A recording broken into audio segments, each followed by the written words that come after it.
শেরপুরের সমাজভিত্তিক সমন্বিত শিশু যত্ন কেন্দ্র এখন কর্মজীবী মায়েদের ভরসার জায়গা। জেলার ৫০০ শিশু যত্ন কেন্দ্রে সকাল ৯টা থেকে দুপুর ২টা পর্যন্ত কর্মজীবী মায়েরা তাদের ১ থেকে ৫ বছরের সন্তানকে রাখতে পারছেন বিনামূল্যে। শেরপুর প্রতিনিধি আবুল হাশিমের পাঠানো তথ্যচিত্রের ডেস্ক রিপোর্ট।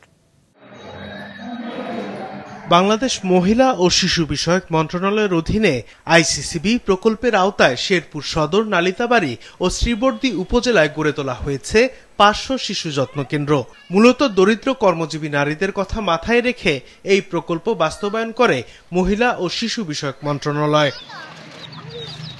এসব এক একটি শিশু যত্ন কেন্দ্রে সর্বোচ্চ ২৫ জন শিশুকে দেখভালের কাজ করেন একজন যত্নকারী ও আরেকজন সহকারী যত্নকারী। সকাল ৯টা থেকে দুপুর ২টা পর্যন্ত তারা শিশুদের যত্ন, শারীরিক ও মানসিক বিকাশে নানা কর্মকাণ্ড করে থাকেন। অভিভাবকরা বলে যে শিশুরা আমাদের যত্ন কেন্দ্র থাকলে তারা অনেক আনন্দিত। ৯টা থেকে ২টা পর্যন্ত একটা শিশু ধরে রাখে। মায়েরা অনেক কাজকর্ম মধ্যে ওরা সময় কাটাতে পারে। শিশু যত্ন কেন্দ্রে শিশু রেখে একজন কর্মজীবী মা নিশ্চিন্তে তার কাজ শেষ করতে পারছেন।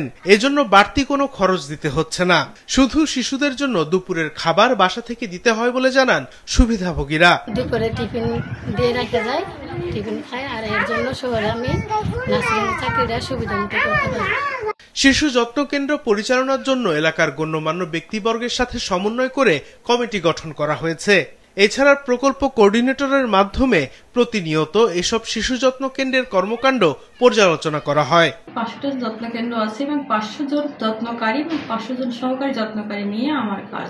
এই কেন্দ্রের মাধ্যমে আমাদের এই শিশু নিরাপত্তা নিশ্চিত হবে, প্লাস আমাদের শিশুদের প্রারম্ভিক বিকাশে বিশেষ অবদান রাখবে।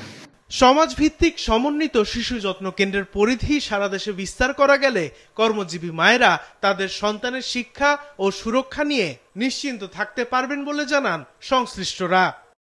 মাছরাঙা নিউজ ডেস্ক।